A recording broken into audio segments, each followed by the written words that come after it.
సుమన్ టీవీలో మీ business promotions కోసం ఈ కింది నెంబర్ను సంప్రదించగలరు.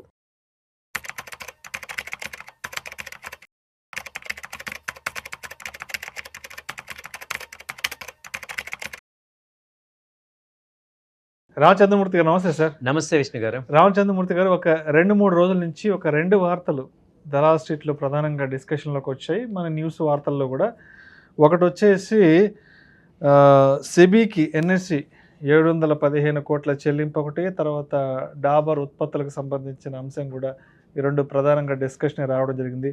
ఫస్ట్ ఈ సెబీకి ఎన్ఎస్సి 715 కోట్ల చెల్లింపు గురించి ఒకసారి డీటెయిల్గా చెప్పగలరు?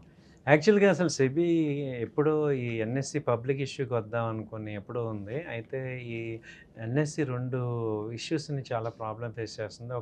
ఒకటేమో కోలొకేషన్ అని, 2 డార్క్ ఫైబర్ ఇష్యూ అని. ఈ రెండింటికి ఏమైందంటే సెబీ ఎప్పటి నుంచో 5-6 ఏళ్ళ నుంచి కూడా ఇష్యూస్ని క్లోజ్ చేయలేకపోయింది. అయితే దానికి ఏం చేస్తారంటే సెబీ 1400 కోట్లతో సెటిల్మెంట్ చేసుకుంది. సో దానికి ఫస్ట్ 750 కోట్లు స్టార్టింగ్లోనే ఇచ్చింది. ఇప్పుడు రిమైనింగ్ అమౌంట్ సెటిల్మెంట్ చేసుకొని పబ్లిక్ ఇష్యూకి క్లియరెన్స్ కోసం వచ్చింది. దాదాపు 30,000 కోట్ల పబ్లిక్ ఇష్యూకి ఇప్పుడు సెబీ వస్తుంది. కాబట్టి ఏదైనా కోర్టు కేసులు ఇవన్నీ ఉంటే ఈ ఇష్యూస్ రావు కాబట్టి సెటిల్మెంట్ చేసుకోవటం ద్వారా ఆ ఇష్యూస్ అన్నీ కూడా సాల్వ్ చేసుకొని వాళ్ళు మళ్ళీ నో అబ్జెక్షన్ సర్టిఫికేట్ ఇష్యూ చేయటం జరిగింది. అంటే ఒక రకంగా సెబీ పెనాల్టీ వేసింది అనమాట. అది వాళ్ళు రెక్టిఫై చేసుకున్నారు. సో 1400 క్రోర్స్లో ఫస్ట్ 50% లాస్ట్ టైం కట్టి ఇప్పుడు రిమైనింగ్ 50% ఇప్పుడు పే చేసి క్లియర్ చేసుకున్నారు. సో ఒక రకంగా ఇది పబ్లిక్ ఇష్యూకి ఫ్రీ చేసుకోవటం అనమాట. సో దీన్ని ఏంటంటే ఇప్పుడు one of the largest IPO కూడా రాబోతుంది. సో మోస్ట్ అవైటెడ్ ఎప్పటి నుంచో already private listed already listed అవ్వకముందే ఈ షేర్స్ వాల్యూ బాగా పెరుగుతుంది, అన్లిస్టెడ్లో బాగా పెరుగుతున్నాయి. సో అది సెబీకి సంబంధించి ఎన్ఎస్సికి సంబంధించి అది. అలాగే డాబర్ సంబంధించి చూసుకుంటే ఎఫ్ఎస్ఎస్ఐ వాళ్ళు ఏదో అవునండి కొంత ఫుడ్ సేఫ్టీ వాళ్ళు ఏం చేశారంటే వీళ్ళు డాబర్ ఇప్పుడు మరి ఎప్పటి నుంచో వీళ్ళు 100% ప్యూర్ అని స్వచ్ఛమైన ఆర్గానిక్ వేస్తారు కదా, అమ్మ ప్రేమ లాంటి రకరకాల పదాలని పెడతారు కదా. సో దాన్ని వాళ్ళు అప్లికేట్ చేస్తున్నారు. అసలు నువ్వు కెమికల్ వాడకుండా 100% ప్యూర్ ఎక్కడి నుంచి వచ్చింది. మంచి మాట్లాడారు లేట్ అయినా కూడా. సో ఇది వాడారు. సో కాబట్టి మీకు లాస్ట్ టైమే రిమైండర్ ఇచ్చారంట నువ్వు వాడద్దు అని, కానీ వాళ్ళు పట్టించుకోకపోవడంతో వాళ్ళు డైరెక్ట్గా ఆ ప్రొడక్ట్స్ని బ్యాన్ చేసేమని డైరెక్టివ్ ఇచ్చారు వితిన్ 15 డేస్లో. దాని ఇంపాక్ట్ 10% షేర్ వాల్యూ పడింది. 460 అలా ఉండేది, 400 అలా ఉంది. సో యాక్చువల్గా డాబర్ ఏంటంటే ఆల్రెడీ ఎస్టాబ్లిష్డ్ బ్రాండ్. సో దాని మీద ప్రోడక్ట్ మీద ఎవరికి కూడా నెగిటివ్స్ లేవు. కాబట్టి ఇప్పుడు ఏంటంటే అంతకుముందు ఫెయిర్ అండ్ లవ్లీ మీద ఇలాగే వస్తే ఆ బ్రాండ్ నేమ్ కూడా మార్పిచ్చారు. మారింది బ్రాండ్ నేమ్ మొత్తం.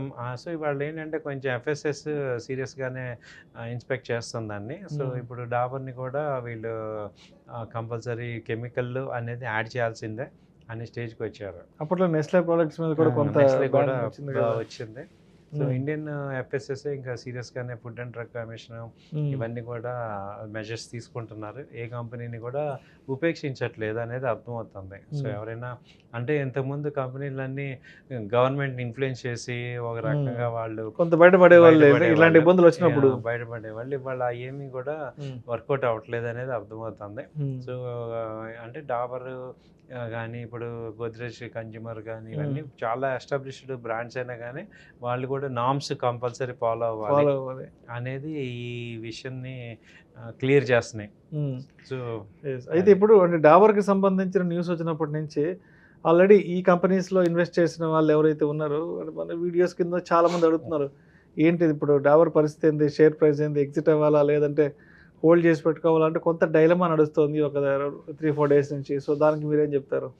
సేమ్ ఇదే ఇష్యూ ఐటీసీలో కూడా వచ్చింది సార్. ఐటీసీలో రావటం 100 పాయింట్స్ పడి డౌన్ అయింది. ఇప్పటికి 6 నెలలు అయింది, ఇంకా 20 పాయింట్లు కూడా పెరగట్లేదు. సో ఏంటంటే ఇప్పుడు ఇలాంటి సిచ్యువేషన్ వచ్చినప్పుడు ఇవేంటంటే వైట్ ఎలిఫెంట్స్, విపరీతమైన గెయిన్స్. సో వీటి మీద ఏంటంటే ప్రైస్ మీద పెరుగుతాయి అనేది ఎక్స్పెక్టేషన్ పెట్టుకోకూడదు. వీటికి డివిడెండ్స్ వస్తాయి, రెగ్యులర్గా డివిడెండ్స్ ఇచ్చే కంపెనీ. అది పెరిగినప్పుడు పెరగటమే కానీ ఇప్పుడు మళ్ళీ యాడ్ చేసి దాన్ని రాంగ్ని రైట్ చేయాలని ట్రై చేయకండి. అలాగే ఎగ్జిట్ అవ్వాలని కూడా ట్రై చేయకండి. ఎందుకంటే ఇది 6 నెలల నుంచి 1 ఇయర్‌లో ఇది మళ్ళీ నార్మల్ అయ్యే పరిస్థితి.